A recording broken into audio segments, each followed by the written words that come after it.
Reflexões Culturais com o professor Marcelo Fernandes. Tema: Música e Beleza.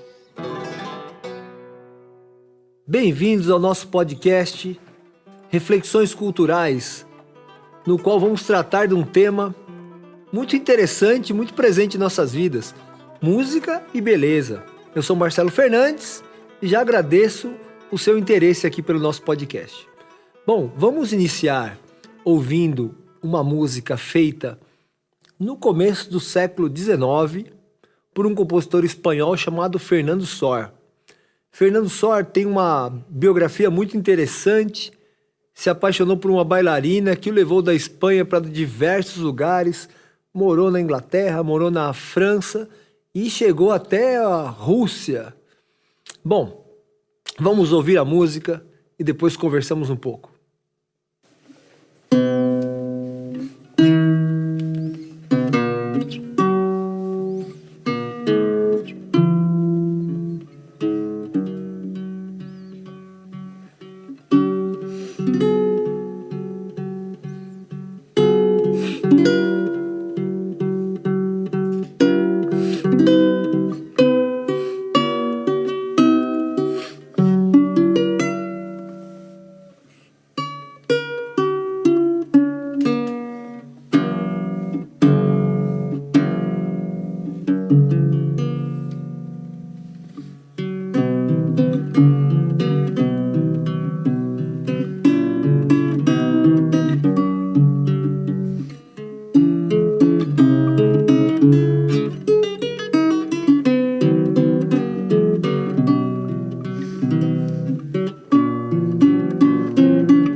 Que maravilha, não?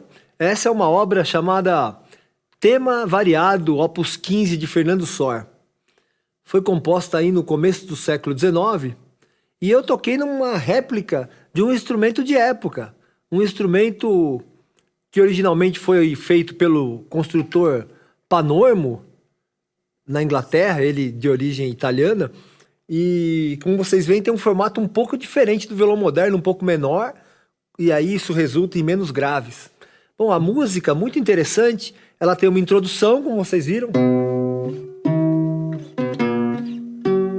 Depois da introdução entra o tema, que seria o personagem da música.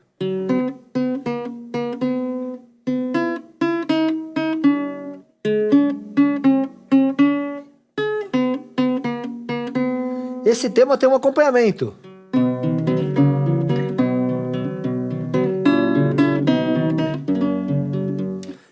E depois, o tema vai sofrendo transformações como fosse um sujeito em diferentes cenários. Então nós temos primeiro um cenário dançante, de festa. Depois nós temos um cenário bucólico, talvez um campo, um local de contemplação, silencioso, calmo, não um cenário urbano.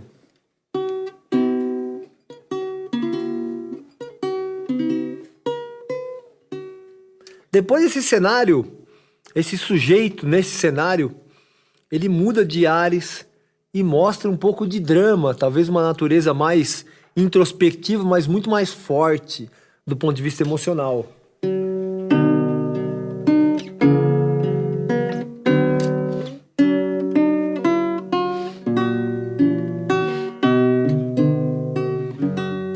Bom, e no final temos uma volta a esse contexto mais urbano e mais festivo.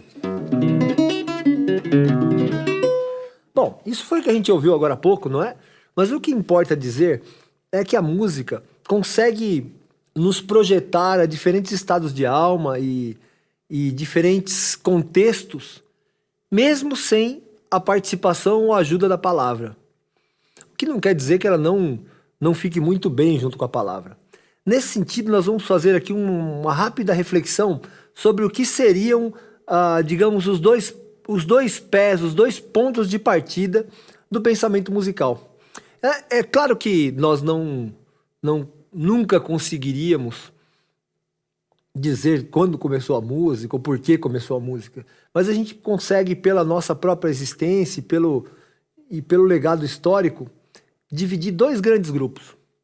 Um grande grupo ligado à dança, ou seja, você faz sons com um ritmo razoavelmente constante, aplica sua inteligência nesse ritmo e aí você consegue um resultado, uma composição de sons própria para dança. Então a gente pode fazer. Isso é um ritmo, né?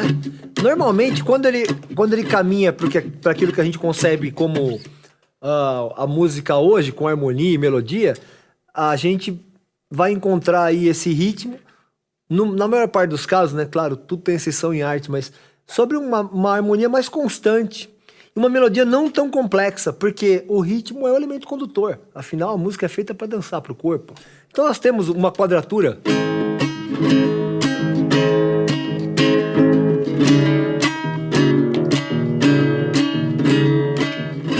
Ó Siriema de Mato Grosso, seu canto triste me faz lembrar daqueles tempos que eu viajava, sinto saudade do seu cantar. Maracaju, Ponta Porã, quero voltar pro meu sertão. Então assim, a gente tem uma estrutura musical bem simples, que obviamente parte dessa ideia de que a gente vai dançá-la, ou pelo menos propõe a dança, ninguém é obrigado a nada ouvindo música. Mas, e o texto, a poesia que está em cima é um texto não muito complicado, não muito cheio de figuras de linguagem, porque a ideia é você dançar. Você não vai parar para ficar pensando no texto da Siriema. Agora a gente consegue notar, ele não é ausente de poesia, a gente consegue notar que é uma pessoa com saudades aqui de Mato Grosso do Sul, que andou por aqui e depois não está mais. e que ele tem saudades. E a melodia remete para esse lugar. Então é uma coisa muito identitária, né? Tanto a melodia quanto o ritmo e a harmonia. Mas é para dança.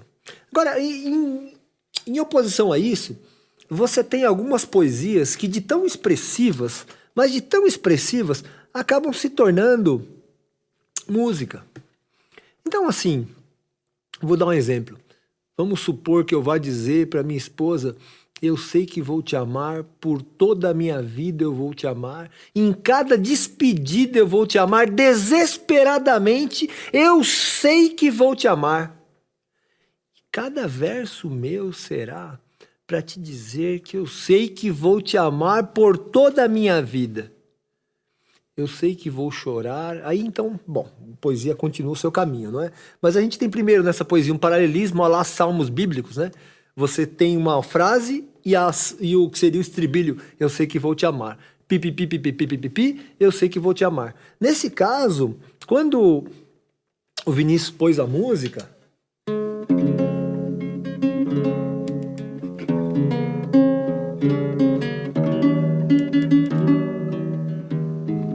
você vê que assim a dança é quase ausente primeiro. Ele chamou de samba só por uma questão dele pertencer a esse ambiente. E é o motivo pelo qual a gente chama esse tipo de música de samba-canção. Porque ele não é um samba para dançar. Ele, na verdade, é um samba para você dizer uma poesia. Um samba parado, né? Agora, o que tem de interessante na construção é que toda vez que ele fala eu sei que vou te amar, ele repete as notas. Eu sei que vou te amar, sei que vou te amar. Isso a gente é uma anáfora, né? Uma figura de linguagem que faz com que você repita uma ideia até que ela seja tão enfática. A repetição é digamos, é um recurso para que ela se torne enfática. Então, eu sei que vou te amar, por toda a minha vida eu vou te amar, a cada despedida eu vou te amar, desesperadamente. Eu sei que vou te amar. Mas o que eu queria dizer, ele usa esse recurso de toda vez que repetir eu sei que vou te amar, ele repete as notas. Isso dá uma sensação de reforço ao texto. Então você vê que neste caso aqui, o ritmo é subalterno ao texto, o texto é o elemento condutor. Agora a música ela vai imprimir essa sensação que o texto já queria dar. Então os sons, eles são basicamente elementos afetivos aqui. Na dança, os sons são elementos motores, eles te movem. E aqui não, os sons te projetam para sentimentos, sensações, saudades e tudo mais. A obra é muito linda, eu queria tocá-la aqui, mas o podcast é para a gente pensar, né, um pouco. Então seria...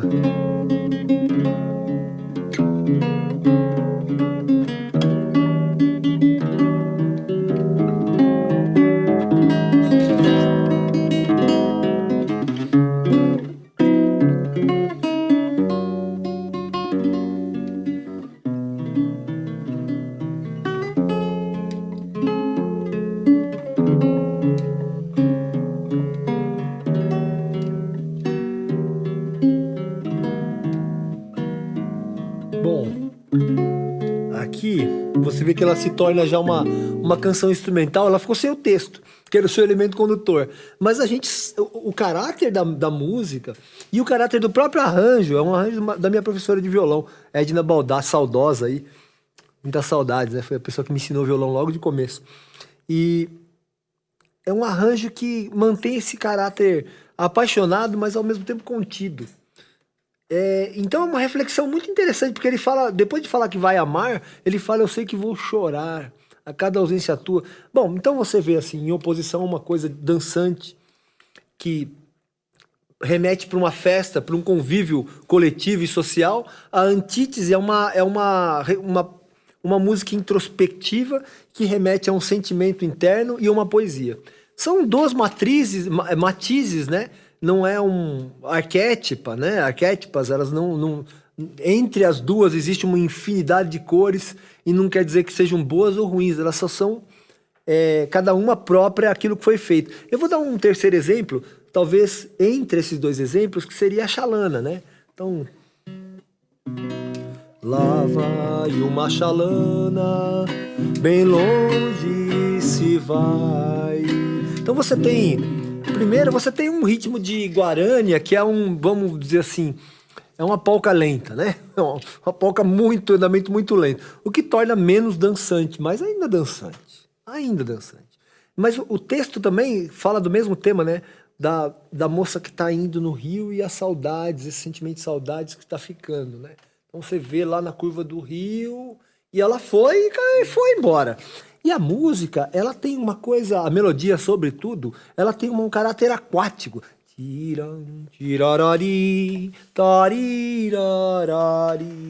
Ela remete um pouco, falando sinestesicamente, a esse desenho que você possa ter de uma chalana fazendo no leito do rio, né? Abrindo o leito do rio, aquele desenho, não é? Triangular, ondular, que o barco deixa. Então, assim, é muito sugestivo e ao mesmo tempo muito próprio. Às vezes a gente não para ver por que músicas duram tanto tempo e outras não duram nada. Ela realmente é muito coesa na sua proposta. Mas ela não deixa de perder o elemento de dança. A poesia talvez não seja lá a poesia mais elaborada que o Mário Zan poderia usar, mas tá falando de um sentimento muito próprio que é esse de saudades, não é? Então ela consegue dizer para as pessoas e as pessoas vão sentir saudades quando ouvir essa música. Então, um pouco de reflexão, a arte é esse elemento, a beleza da arte, tá? Ela acontece quando ela realmente consegue te projetar para um mundo interior ou você enxergar no objeto artístico alguma coisa real da tua vida, que talvez só você saiba. Então, muito interessante isso. Eu vou terminar aqui falando um pouquinho da Mercedita, que aí já é um caso mais... A Mercedita é um chamamé, né? Que é um ritmo de corrientes. Também não deixa de ser uma parente da polca, assim, mais lenta, né? Mas é um ritmo de dança, né? Ele foi reiterado aí pelo Trânsito Cocô-Marola. Foi um músico muito importante lá dessa região de Corrientes. Mas a história da Mercedita, especialmente, é uma história muito triste, né? De um sujeito que foi para um lugar e prometeu amor para a moça, que ia casar, e não casou. E depois ela só ouviu o chamamé no rádio feito para ela e ficou por isso. E ela mesma nunca casou, né? Então, agora o texto em espanhol é um texto lindíssimo, né? Que dulce encanto tienes tus recuerdos, Mercedita, aromada, florecita, amor mío de una vez. La conocí en el campo, allá muy lejos, una tarde donde crecen los trigales, provincia de Santa Fe. Y así nació nuestro querer con ilusión, con mucha fe, pero no sé por qué la flor se marchitó y muriendo fue. Y amándola con loco amor, así llegué a comprender lo que es querer, lo que es sufrir, porque le di mi corazón. E aí os versos finais são mais como uma queja errante, uma queixa errante, ela segue assim, ó.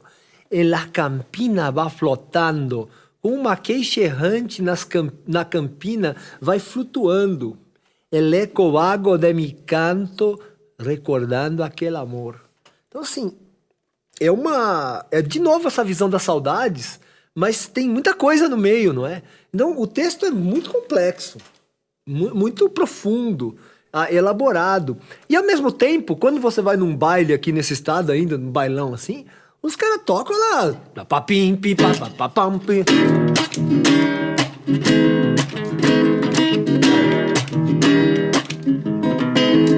Então, assim, no baile você consegue ter essa dimensão tão lírica do texto? Não, não tem. E quando você faz um arranjo para violão solo, por exemplo, a melodia.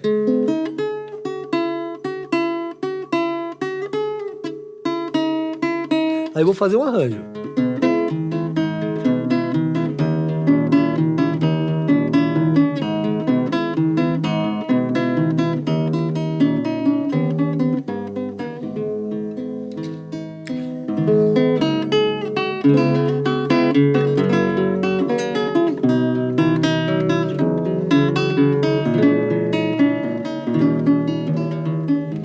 O texto tá aqui? Não tá aqui.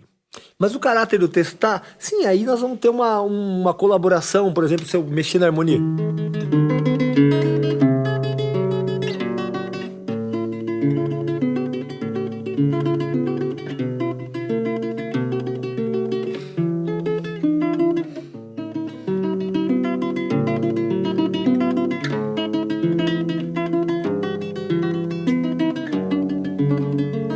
assim, eu dei um tratamento incomum para a melodia, tentando manter o caráter lírico. Então você vê que, assim, uma canção, ela pode ter diversos usos e diversas abordagens. E ela pode ser enriquecida tanto no seu aspecto mais corpóreo, quanto no seu aspecto mais textual, quanto no seu aspecto, digamos, afetivo musical. Então, existe aí uma possibilidade, uma gama de possibilidades para o ser humano, para um indivíduo, desfrutar de uma música. E eu queria dizer, afinal, que o que nos une quando buscamos arte é essa busca pelo que seria melhor, pelo que seria mais expressivo, pelo que seria mais profundo. E quando a gente quer dançar, pelo que seria mais elegante. E em todos esses elementos, em todos esses momentos, os elementos constitutivos da vida do ser humano estão presentes. Desde dos sentimentos menos nobres, né? A raiva, o rancor, e também as saudades, e também o sentimento de ausência, que não necessariamente são bons quando a gente sente, mas eles precisam ser trabalhados assim, desse ponto de vista da catarse, para que a gente possa vivê-los melhor. Então, o que eu queria dizer é que existe uma possibilidade muito ampla de apreciação dos objetos artísticos. E eu diria que a educação para a arte, ela acontece na escola, mas deveria acontecer durante toda a vida. É quando a gente se coloca diante de um objeto e tenta entendê-lo melhor, tenta vivenciá-lo melhor, seja no corpo, né? Seja dançando, seja no intelecto, ou seja nos afetos. Então, se eu pudesse deixar aqui dessa primeira parte uma mensagem, seria que a gente tem muito para aprender com obras de arte e que a gente se interesse por elas, né? Eu acho que tem uma visão hoje existe uma visão muito superficial do que a música pode dar para as pessoas. Vou fechar aqui essa primeira parte agradecendo o estúdio Fábrica Produções. O Zé Eduardo está aqui com a gente. Agradecendo o Douglas Mochinski, que está aqui no staff, aqui, dando todo o apoio. Falando que é uma honra para mim ter o Guilherme Cruz fazendo a mixagem e masterização. Estou muito feliz de reencontrá-lo aqui. A captação e edição de imagens fica por conta da Vaca Azul Produções, com o Paulo Iga, que está aí com as câmeras aí montadas. E eu vou agradecer mais uma vez meu querido amigo Daniel Escrivano pelo convite e parabenizar aí pela iniciativa. Esse podcast só acontece porque nós tivemos aí a Lei Aldir Blanc e a Fundação de Cultura do Estado de Mato Grosso do Sul, então permitiu que os produtores continuassem trabalhando. E para mim aqui é uma honra ser parceiro e poder doar aqui do meu trabalho e um pouco do meu coração. Valeu.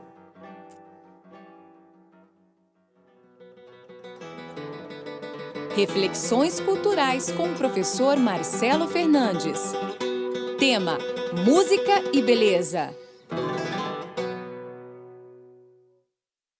Bom, que alegria, né, nessa parte final do podcast, poder receber dois grandes amigos e grandes artistas desse estado. Eu estou falando de Rubênio Marcelo, poeta premiado da Academia Sul-Mato-Grossense de Letras, um erudito e também um homem sensível, músico e cantor, uma voz linda. Então, uma alegria aqui receber Rubênio para a gente comentar um pouco sobre beleza, sobretudo beleza, literatura e música. E a gente tem aqui também Eduardo Martinelli, meu irmão de tantos anos, e muitos anos, velho. A gente, pelo menos uns 20 quilos atrás, ou mais. E maestro da Orquestra Municipal, um dos grandes professores de música desse país, assim, formou gerações, eu diria, de músicos aqui no estado. Então agradeço aos dois aqui, meus amigos, por ter aceito o convite, por estarem aqui. E a gente vai começar, a gente estava falando de beleza e música, e acabamento e música, que é um tema assim que as pessoas veem com distância, né? Ou talvez com curiosidade e ao mesmo tempo pouco conhecimento. Rubênio escreveu um soneto, ele vai falar daqui a pouco, chamado Fogo da Poesia. O soneto fala justamente do poder da poesia, da seriedade que é a poesia, da profundidade que a poesia pode dar para a existência, ou pode desnudar na existência. E esse soneto, uma vez lendo em casa, me apaixonei pelo soneto e resolvi fazer uma música em cima. E aí não perguntei nada para ele não, só fiz a música e mandei. E a gente estreou na academia, né? Já 2 anos atrás. E, bom, neste ano aqui, o Movimento Concerto da UFMS, que é o nosso projeto de música de concerto, teve sua abertura. E a música que encerrou o concerto de abertura do Movimento Concerto foi esse soneto com uma execução da professora Ana Lúcia Gaborim, que também é minha esposa. Que a gente vai ouvir agora, para depois o Rubem fazer as considerações dele.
Bom, maravilha. Feliz, né? É tão bom ter voz cantando, né? O violão canta bem, mas a voz canta mais. Bem, eu passo a palavra para você aqui, para você comentar um pouco pra gente aí como foi escrever esse soneto e o que você sentiu depois de ele estar musicado aí. O que mudou? Primeiramente, Marcelo, dizer que é uma grande honra, um prazer estar aqui dividindo esse programa com você, meu querido Xará, meu parceiro. Estamos aí com alguns projetos também para frente. E com esse ícone, aí, o nosso querido Maestro Martinelli. Eu ainda sonho em tê-lo numa das minhas músicas. Agora, recentemente, ia pintando, mas de última hora. Mas quero dizer que é um prazer muito grande estar aqui com vocês dois, fazendo parte desse programa. Esse tema da beleza na arte, ou a arte com a beleza intrínseca, é um tema muito palpitante, né? E envolvente, porque ele também nos remete até aos princípios filosóficos e tal, né? Desde correntes filosóficas do que é o belo, do que é a beleza, que é tão difícil da gente interpretar, né? Da gente definir. E nós tivemos, ao longo das correntes, da história da filosofia, várias considerações acerca desse tema, né? Desde a filosofia medieval, passando pela filosofia posterior, que nós tivemos com a filosofia mais voltada para o catolicismo, né? Com Santo Agostinho, com Tomás de Aquino, e chegando no iluminismo, né? Com Kant, Hegel, Então, todo esse percurso, a expressão beleza na arte, ela variou muito. Eu até gostaria de fazer umas breves considerações, Marcelo, e aí chegaremos na nossa música, no nosso soneto, acerca do que eu acabei de mencionar. Na filosofia clássica, nós tivemos Platão e Aristóteles, né? Platão concebia dois mundos, o mundo sensível e o inteligível, e ele desprezava o mundo sensível. O mundo que Platão enaltecia como padrão de beleza era o mundo das ideias, da razão, onde tudo é justo, perfeito. O belo é o bom, para Platão, nesta época. O verdadeiro, o justo. O belo era a estética, a ética, a verdade, amor, justiça. O belo vem quando o ser humano interage com a sua essência. E Platão criticava a arte, porque ele entendia que a arte era uma imitação da vida ideal, da vida sensível, do mundo material. Em contrapartida, Aristóteles, contrariando Platão, seu mestre, dizia que a arte tem o poder de fazer o ser humano crescer, gerar a catarse, né? Conhecida expressão que é o efeito catártico também, que é a êxtase, um enlevo que transforma positivamente o ser humano. E isso vem através da beleza, da sensibilidade da música, da poesia, da literatura, das artes, das belas artes, né? Para Aristóteles, a poesia que expressa melhor o que seja o belo, a poesia, a arte que expressa melhor o que seja o belo é a poesia, ele dizia, a arte literária, pois ela é poiesis, vem do grego poiesis, que é a criação do mundo sensível. A beleza é expressa através da articulação harmoniosa da concepção do mundo sensível, entendia Aristóteles.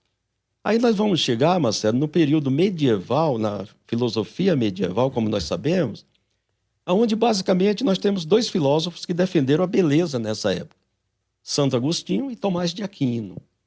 Ambos, primeiramente, obviamente, o Santo Agostinho entendia o belo como tudo aquilo que se aproximava de Deus.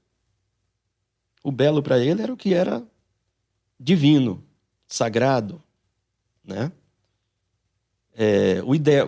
Conforme o ideal de Platão, mas ele adaptava isso ao divino, né? O belo é tudo que se aproxima de Deus. É o fogo sagrado da arte.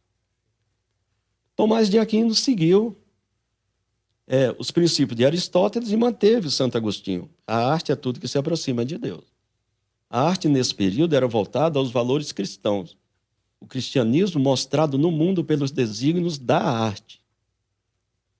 Chegamos no Iluminismo, com Immanuel Kant, filósofo alemão, que dizia que o belo está em si mesmo, independe da interpretação das pessoas.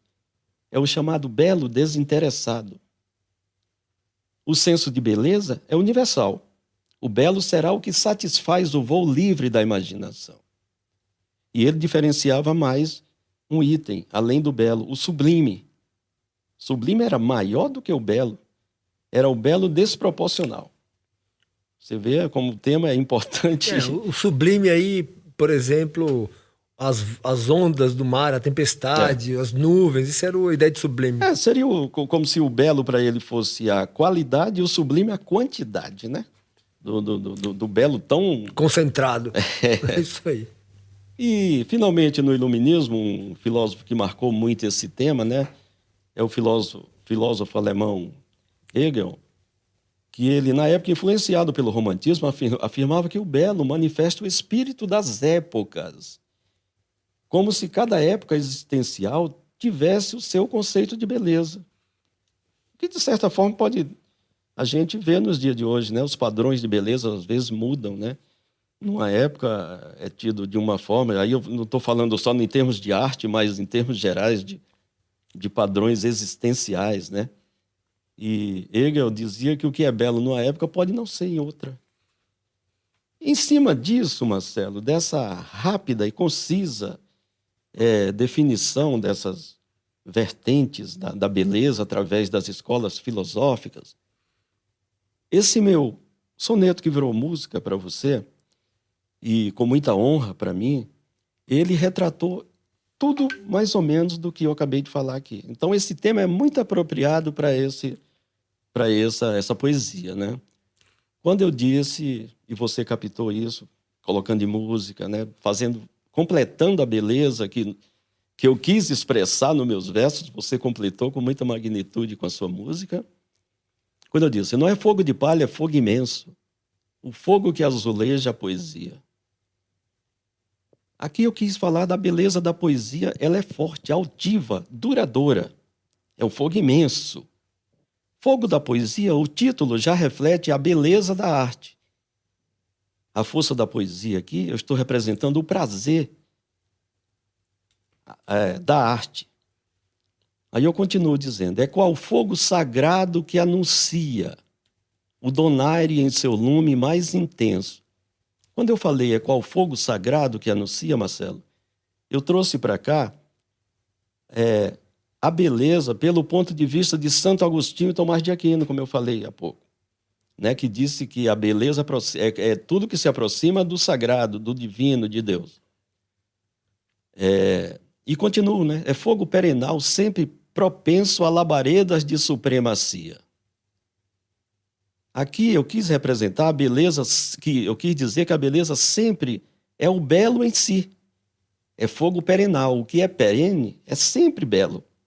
Quando eu falei isso, eu me reportei aos ensinamentos de Kant, como eu acabei de falar há pouco. E disse mais no meu poema, é o clarão mais perfeito da magia que com a flama da essência faz consenso. Quando eu enfatizei esse termo, flama da essência, aqui eu trouxe a busca existencial que preconizou Platão. Boa noite. Belo é o ideal da perfeição. O belo reside na essência do ser, dizia Platão. Então, quando eu falei nesse verso, eu me reportei à beleza por este ponto. Querendo dizer nessa composição, Marcelo, que a poesia pode englobar o belo por várias vertentes, por vários entendimentos, independentes de correntes filosóficas. Por isso que eu fiz essa mesclagem de metáforas, né? Porque uma das belezas da poesia é a presença da metáfora, né? E continuo. É o fogo impetuoso das lareiras, aquecendo as visões alviçareiras que nos tocam com jeito e sutileza. Fogo impetuoso das lareiras é o arrebatamento da beleza, que toca na sensibilidade humana. Isso nós conseguimos através da arte, da poesia, da música e de todas as artes, das belas artes. E continuo.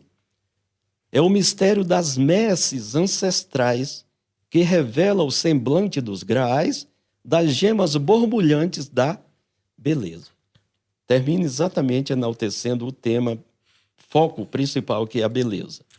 Quando eu disse, é o mistério das messes ancestrais, eu me reportei a Hegel, que afirmou que o belo manifesta o espírito das épocas, como que cada época tem o seu conceito de beleza. Mas o belo é sempre refém das vertentes ancestrais, das definições ancestrais de beleza. Então, a beleza da poesia atravessa épocas, sendo beleza que é o mistério das messes, das conquistas da poesia e de todas as vertentes artísticas. Então, Marcelo, eu tentei dissecar aqui para você, e você já tinha essa sacada, dos versos desse nosso soneto, que hoje virou música honrosamente para mim, aí na sua inspiração maravilhosa. E o tema, beleza, ele permeia todo o contexto desse meu soneto, né? Que está nesse livro aqui, Voo de Pólen, lançado em 2012. Tenho outras obras falando de beleza, com o decorrer do tempo eu posso ilustrar mais aqui alguma coisa e dizer que esse tema a gente passa a noite toda e o dia, ele é muito amplo. Maravilha, Eubênio. Bem, bom, obrigado aí pela aula. Eu queria só chamar a atenção aqui, aproveitando sua presença, que o soneto dele é um soneto muito assertivo, assim. Ele começa assim, ó: não é fogo de palha, é fogo imenso o fogo que azuleja a poesia. Quer dizer, o fogo da poesia, o fogo que tá lá dentro, que na verdade que vai legar a força da poesia, não é uma bobagem. Essa é a primeira coisa que eu acho que... É que esse fogo está sendo metaforizado como a beleza da arte, da poesia, que é a beleza da arte também. Quando eu falo poesia, né, Marcelo, eu estou me reportando a todas as artes, especialmente também a música. Por isso que eu escolhi um soneto, por quê? Porque o nome soneto já diz, né, um pequeno som. Isso também tem a ver com a temática que nós estamos... A poesia, basicamente, é performática. Exato. E o soneto, muito mais. Muito Agora, mais. como caráter, eu vou dar um exemplo aqui, reiterando a composição.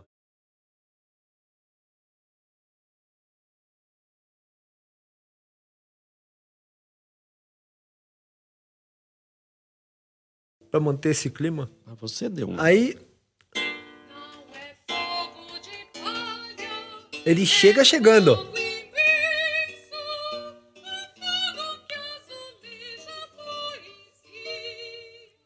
Não me venha com conversa. Entendeu? A ideia foi assim, uma coisa que chegasse... Não venha com fogo de palha, que acaba logo. Isso aí.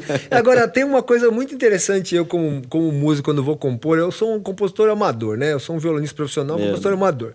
Mas assim, gosto muito de compor. E eu gosto muito de literatura, né? Sou um leitor frequente. Aí eu gosto muito da questão fonética que a poesia tem, né? Então, assim, o seu imenso, ele é tão imenso, né? Não é fogo de palha, é fogo imenso. O imenso parece que estala assim, ó. Na verdade, ele Marcelo, se projeta pro soneto. Na verdade, a sua melodia, ela foi de uma felicidade muito grande, e isso vem com o seu dom, o seu trabalho. Porque o artista tem que ter dom, mas tem que ter o trabalho também, senão o dom fica até, de certa forma, prejudicado. Aí foi a transpiração do imenso. Exatamente, a transpiração. E a sua melodia, ela acompanha toda a psicologia dessa letra. Então, eu ia mostrar aqui, ó. Então, ela entra. O imenso tem que estar lá. Palha. Exato. O fogo que azuleja a poesia. Ele continua. Fogo sagrado que anuncia. Sagrado. O donário, a beleza. O intenso. Aí você vai comentar o tipo de fogo que é. Outro clima. Você tá num tempo fora do tempo. Não é mais dramático. Não é mais dramático. Agora, ele vai manter esse clima até quase o final, quando fica realmente misterioso. Ele se projeta para a eternidade, ó. Ops. Esse é o início. E essa harmonia meio mágica, mistério, né? Os graais, né? A própria expressão já é misteriosa. Das gemas borbulhantes da beleza. Borbulhantes. Da beleza, que é o tema. Entendeu? Parabéns, mestre. Parabéns, mestre. Você Obrigado, bem. Agora aqui, ó, nós temos um problema para resolver que o Eduardo vai ajudar a gente a resolver, que é o seguinte. Será que a beleza da expressão, no caso que você tem uma defesa da importância aqui da arte, da beleza, da profundidade, né? Não é uma coisa superficial, é uma coisa que tem que ir lá no fundo. Dá trabalho para viver isso, vamos falar a verdade. E também, por exemplo, para você entender um soneto desse, você tem que ter um dicionário pra você descobrir o que é donare. Não, mas assim, ó, eu tô falando do meu filho de 12 anos, eu li com ele e falou, pai, que é donare. 13 anos, aí assim, tudo bem, mas isso, digamos assim, ele vai exigir um crescimento pessoal que eu acho que é parte do processo, parte daquilo que a arte dá para você. Com referência, eu vou ler a parte A. Esse soneto, obviamente, ele acompanhou as características da escola, né? Que o soneto vem lá do Parnasiano. Petrarca, né? Petrarca tinha soneto. Exatamente. Né? Então, eu tenho algumas composições assim, totalmente diferente dos meus livros atuais, né? Como o Vir do Infinito Ser, que honrosamente foi estudado aí no vestibular, né? da UFMS. já com versos livres, versos modernos e tal. Então, toda essa composição dessa música, Marcelo, ela foi proposital. Ela veio com esse estilo clássico, com os termos voltados para tudo isso, e embutido dentro metaforicamente, como eu acabei de tentar dissecar aqui, essas características, enfocando os parâmetros da beleza, né? Ok. Mas aí, eu estava falando para o Martinelli aqui, né? Ele tem uma vivência com o maestro com diversas formas que foram produzidas em busca da beleza. Uma sinfonia de Mozart. Pelo menos 4 séculos, né? Pelo menos Que 4 tá séculos. vivo hoje no repertório da música de concerto. Uma suíte barroca. O mesmo a Renascença, ou seja, tem coisa viva até hoje. Então são 4 séculos de conceitos diferentes, de conjuntos de elementos que personificam alguma coisa que você pode chamar de belo. Né? Eu tenho uma pergunta para o senhor. O senhor também tem uma vivência assim na periferia da cidade ensinando música, na fronteira com a Bolívia, dentro de aldeias indígenas. Então, assim, é uma vivência cultural muito ampla, fora essa vida de maestro, né? Sim. E como você vê a recepção dessas formas que foram classicamente estabelecidas no Ocidente? Um Mozart, junto com as formas classicamente estabelecidas na nossa sociedade, a Mercedita, a Xalana, sei lá, as coisas que a gente tem como bonitas aqui para o nosso lugar. Como você vê o relacionamento...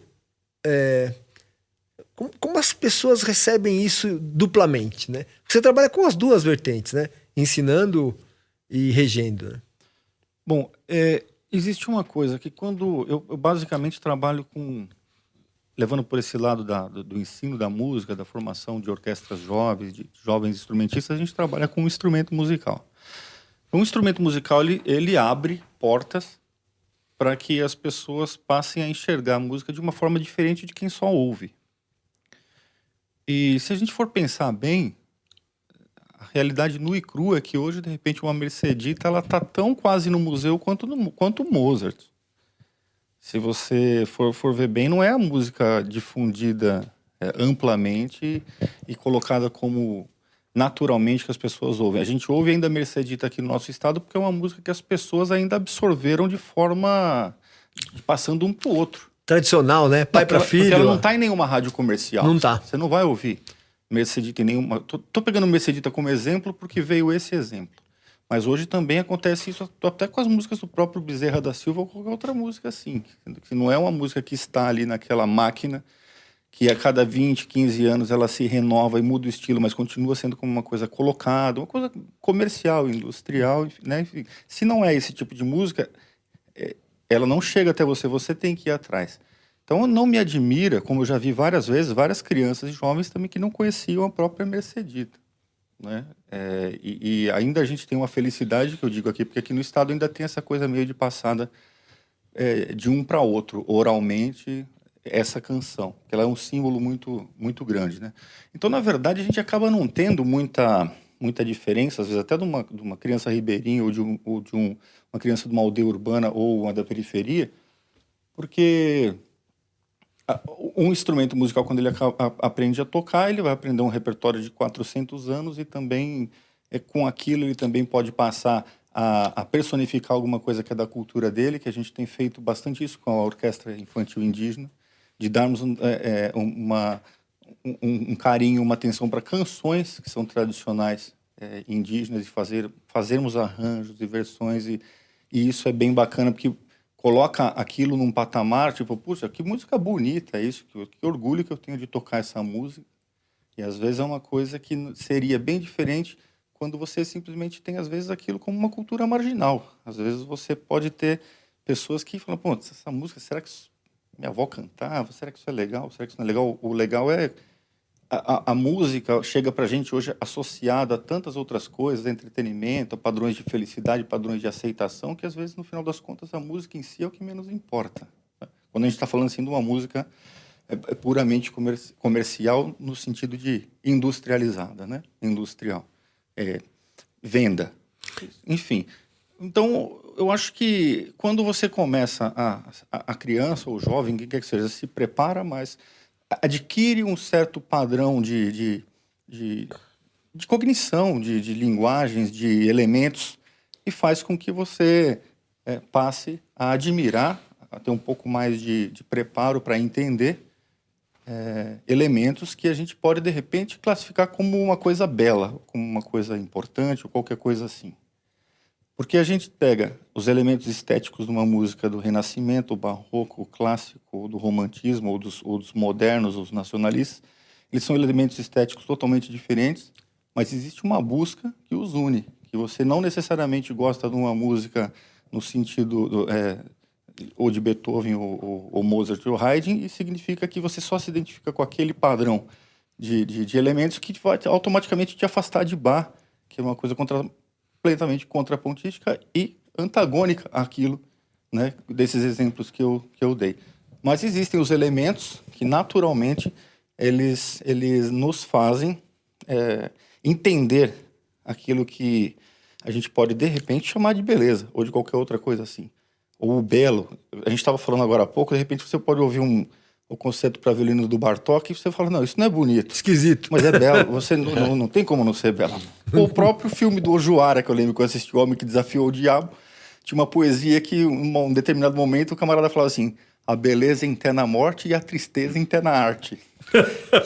Né? Então, assim, mas existem os elementos que, no mínimo, nos dão um padrão de referência para aquilo que a gente pode, de uma certa forma, caracterizar alguma coisa com o próximo a isso. Belo, não digo o bonito em si, mas o que eu acho que a beleza do bonito também é fantástica, né? Mas o belo, eu acho que a profundidade é um pouco maior, talvez, do que assim, o bonito. Vamos falar do nosso ofício, né? Você tem a beleza do acabamento. Então, assim, o troço tem que estar afinado, tem que estar no tempo, o timbre tem que estar bem acabado. Aí você fala, mas como é que é um timbre bem acabado? Um instrumentista sabe quando o clarinete apitou e quando não apitou, né? Então, assim, tem um primeiro momento que é a elaboração. O outro, talvez a beleza é essa que o Rubênio coloca, é da profundidade, isso é uma coisa... Mas, às vezes, uma coisa não muito profunda, mais simples, assim, tipo um feijão com arroz, também é bela, né? Claro, a simplicidade. Simplicidade. Então, agora, você pode ter simplicidade e profundidade? Acho que esse é o grande desafio da arte. No campo da literatura, Marcelo, nós tivemos aí quantos poetas trabalhando com a simplicidade que tiveram suas obras estudadas até na Sorbonne da França, como Patativa do Assaré, que lá do meu Ceará, e que trabalhou com a simplicidade. E aqui no Centro-Oeste tivemos Cora Coralina, para que coisa mais, né? Algumas coisas em música, né, Eduardo, que a gente Todas. faz... O Erik Satie é um exemplo, uma coisa que ela é extremamente Gimnopédie. simples, extremamente simples e extremamente bela, né? Não significa que necessariamente tem que ser extremamente complexo, né? Para que você possa qualificar aquilo como belo, ou como importante, ou como de conteúdo. As vertentes são muitas, dependendo do tipo que a gente vai. Até do que você estava falando, Marcelo, você está com um instrumento bem afinado, uma coisa mais... Isso daí já, se não tiver assim, já não digo que nem que não é belo, já digo que é um relaxo. Mas quando você pega uma coisa muito bem acabada, você fala, nossa, mas que bonito. Você pode também ter uma coisa muito bem acabada. Eu vou pegar vamos supor que eu tenho uma música, só por esse parâmetro. Eu tenho uma música que ela é uma música... vamos supor, ela assim, é extremamente repetitiva, ela é extremamente pobre, a letra é extremamente... Está bem produzida. Não, então vai estar tudo muito bem Mas afinado. Alguma coisa já... Vai estar tudo muito bem afinado. Mas, assim... Mas eu acho que a gente não precisa se contentar com tão pouco, não, mas é que faz parte. Faz parte, mas, enfim, a gente tá aí para pensar diferente, claro, todo mundo, e também para ter um pouquinho de crítica com relação a isso, né? Não é porque simplesmente está tudo muito bem feitinho dentro do... Porque, tá belo, o que tá belo? Tá afinado? É o suficiente? Não, mas Não, assim, eu tô sendo incisivo no exemplo, né? Mas não é para combater de forma alguma aquilo que você estava falando. Eu acho que, sim, senão é relaxo. O que eu tava querendo colocar é assim, se você fosse estabelecer alguns critérios para dizer isso aqui tem beleza, o acabamento é um deles, o acabamento do texto. Agora, tem texto, o Rubênio citou, tem texto parnasiano que eu não quero ler duas vezes, porque tem muita palavra e pouco conteúdo. Tem bastante. E tem música também que eu não quero, do classicismo, que eu não quero ouvir duas vezes. E tem o nosso pessoal também com relação a isso. Por exemplo, é difícil para mim ouvir Poulenc, não sei por quê. Poulenc? Mas é uma coisa minha, assim. Agora, eu vou falar assim, isso aqui não tem elementos para que possa ser classificado como uma boa música ou como uma música bonita, mas tem de sobra. Não, então. Tem de O sobra. que prova, né? O que vem provar que essa questão de beleza é muita questão de gosto pessoal E também. de preparo também. Lógico. Não, mas então... Lógico, mas culturalmente é de cada um. Nós estamos falando de música, né? Saindo um pouquinho aqui lógico, na área de vocês da música, eu também atuo um pouco. Por exemplo, é uma música como Asa Branca. Asa Branca roda no mundo todo e eu creio que é uma música com padrões de singeleza, de simplicidade, tanto melódica... Mas tem muitas músicas do próprio Mozart que também tem mais ou menos a mesma quantidade de elementos. Mas eu acho que e assim... também não é porque é do Luiz Gonzaga que é popular que não vai ser tão boa. Ela é boa, lógico. Mas nesse caso tem... Eu trouxe para ilustrar, exatamente. Sim, mas o Benício entra na categoria que você colocou da simplicidade, né? O Luiz Gonzaga fez um retrato ali do sertão pensando na moça que, assim, ele deixou a mulher lá, né? Foi embora. É isso, né? Aí, por saudades, fez uma música que é super triste, com um caráter alegre, tem uma contradição, mas a contradição ela é palhaço triste. Melodicamente, ela não tem muitos ingredientes, né? Eu tenho pra mim que, assim... Ela tem as mesmas 5 notas na melodia do que o tema principal da Nona Sinfonia do Beethoven. São 5 notas. Então, não é justamente, não é porque uma música não é clássica ou não é erudita, ou ela não é uma coisa que ela não é boa, e o contrário, né? Exatamente. Claro. Então, nisso é óbvio, nisso a gente concorda. Por isso que eu acho extremamente complicado e perigoso a gente tratar de um tema tão delicado em tão pouco tempo. Não, com certeza. Mas o ponto que eu queria agradecer vocês aqui é que a gente tem uma vivência que claramente nos coloca objetos que têm beleza e estão sendo difundidos e objetos que têm muito pouco valor e também estão sendo difundidos. E isso eu acho que aconteceu em todos os tempos, ok? Mas aí já isso aconteceu. Não, mas isso aconteceu em todos os tempos. O que acontece é que hoje temos uma certa dificuldade de buscar os objetos belos. Parece que a busca da beleza é que arrefeceu. Agora, Marcelo, o que é belo, como nós acabamos de falar, ela fica, não tem jeito. Esses que você está citando são coisas passageiras. Por exemplo, nós temos exemplos do belo de 5 séculos. Shakespeare é belo há 5 séculos. Da Vinci, com Mona Lisa, é belo há 5 séculos. Homero, há mais de 2000 anos, é belo. Então, o padrão de beleza também tem muito da sua genuinidade, né? Do que fica e do que passa. E eu vou terminar aqui agradecendo vocês, Primeiro eu vou pedir para cada um colocar finalmente aqui o que gostaria de colocar, mas dizer assim, com essa fala, nós temos um cânon de 2000 anos de produção que nos interessa para entender um pouco como o homem pensou isso em todos os tempos. E agora é a nossa vez, né? Estamos pensando aqui. Estamos produzindo, estamos ouvindo e vamos ver o que vai sobrar do nosso tempo, né?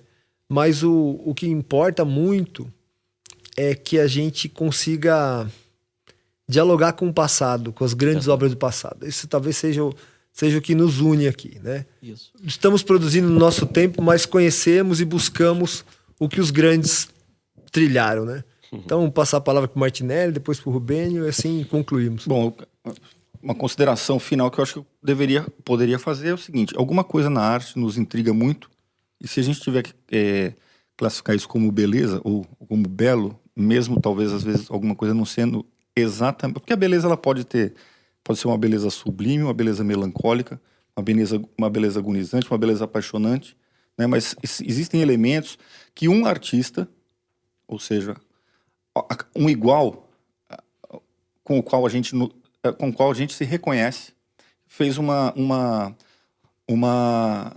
comunicação com a gente. Vamos supor, por que eu sento ou num teatro e para assistir um cara tocando o violino, ou fazendo um recital solo de violão ou de canto, assistir um teatro, e eu fico ali parado olhando, não só eu, digo eu, enquanto ser, enquanto todos nós. Porque de uma certa forma a gente se reconhece naquilo, né? Então, pelo menos até agora, não sei daqui milhões de anos como que vai caminhar essa história de evolução das espécies, mas pelo menos até agora a única espécie que realmente faz a arte como criadora é a espécie humana. Então, são muitas coisas para a gente pensar com relação a isso, porque tanta coisa nos atrai por tanto tempo, né? Que ele acabou de citar o Shakespeare, que, embora há séculos atrás não está mais vivo, mas está presente em relação a gente. Por que durante centenas já de anos as pessoas se sentam e ficam ali porque assistindo alguém fazer aquilo que já foi feito em várias vezes? Porque de uma certa forma aquilo ali, eu acho que nos faz a gente se reconhecer enquanto criaturas criadoras, né? Enquanto, talvez, levar para um lado mais religioso, como a imagem e semelhança de Deus, que é um criador também, que é o nosso criador.